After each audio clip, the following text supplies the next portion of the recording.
Ethics, values, morals. This lecture is not designed to develop your values for you. You already have them. You've been developing them your whole life. Rather, it is designed to help you identify the values you already possess. Then you can decide which ones you want to keep. Ethics is the way we treat ourselves. It's the rationale or principles upon which we base our moral decisions. They govern our behavior. Many of us belong to groups that have a code of ethics. This basically sets expectations for the group so we know how to relate with one another because you have to work together.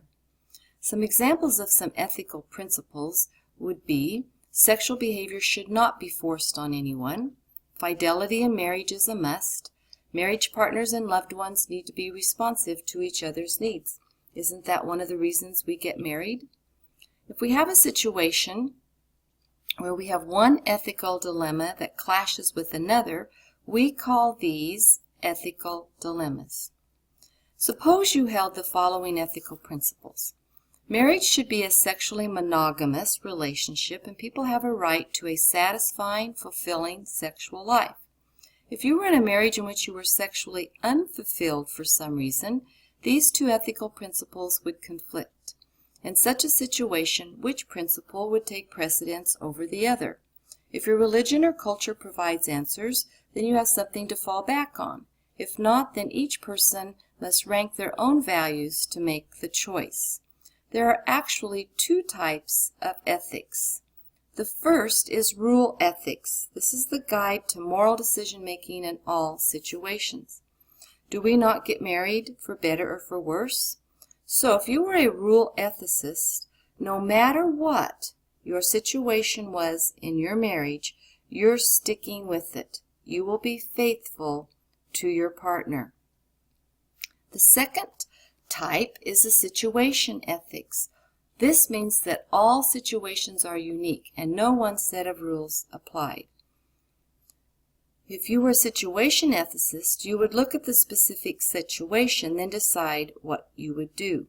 You would say, I got married and I expected to be sexually fulfilled. However, in my marriage I am not.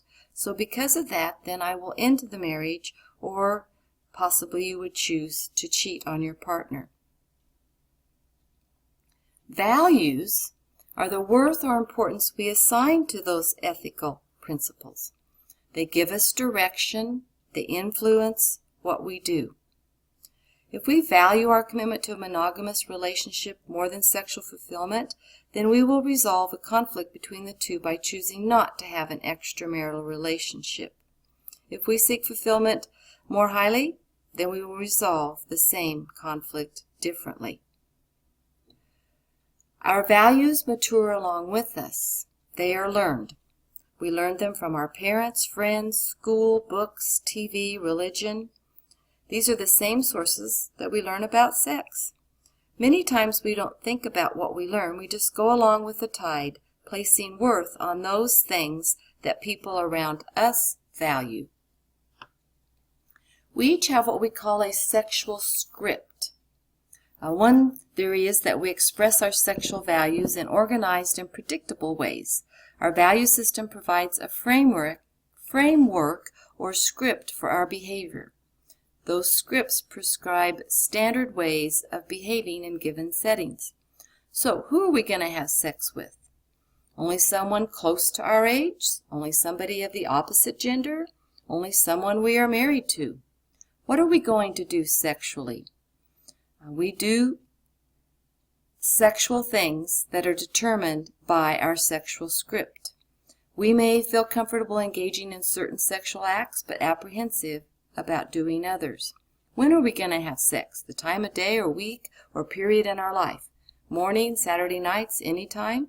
If our sexual script dictates that sexual intercourse should be performed only for reproductive reasons, then we will engage in sex only during the reproductive part of our life. Where are we having sex? Most people want privacy. However, we do hear those elevator stories. Why? In my on-campus class, if I were to do this lecture in class, I would ask for 10 reasons why. and I easily get 10 reasons every time. The number one being pleasure, but also self-affirmation to relieve anxiety, excitement, to relieve loneliness, to produce a child, to obtain love, to dominate, express anger, fulfill a duty, or even to obtain money.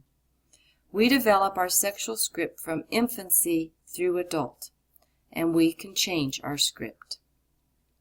Our morals are what are right or good.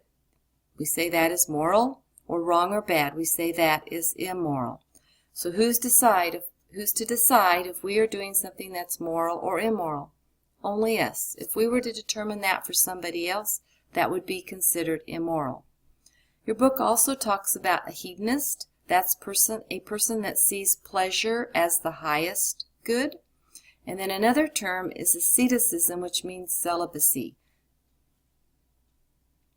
Many times people feel guilt over their sexual decisions, and when our behavior does not follow our sexual script, that can produce guilt, or when we violate the standards we have set for ourselves.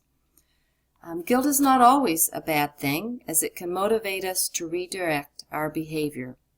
Some actions to avoid guilt is to behave more acceptably next time. And if it's from an earlier experience, we need to decide if that behavior still requires guilt feelings. Many individuals feel guilty over having premarital sex. Well, if you are married and now still feeling guilt over that premarital sex, then you need to get over it and just determine that it's not necessary that you have those guilt feelings anymore, as you are now married. And if your guilt involves somebody else, then you need to seek and ask forgiveness from that person. Erotophobia is an extreme reaction to guilt. This can cause us to have an aversion to sexual love. It may require counseling. Some widely accepted moral principles are: we have the right to not be forced, to non-coercion, the right to not be lied or tricked, which is non-deceit. The principle of treatment of people as ends. Nobody wants to be an end product. We want to be valued as individuals. And then the principle of respect for our beliefs. So we need to find our own healthy sexual values. We need to know ourselves. Our goal should be to feel good about ourselves. If we are doing something that we don't feel good about, we need to stop that behavior. Don't let ourselves be bound by peer pressure. Yes, college students still feel peer pressure.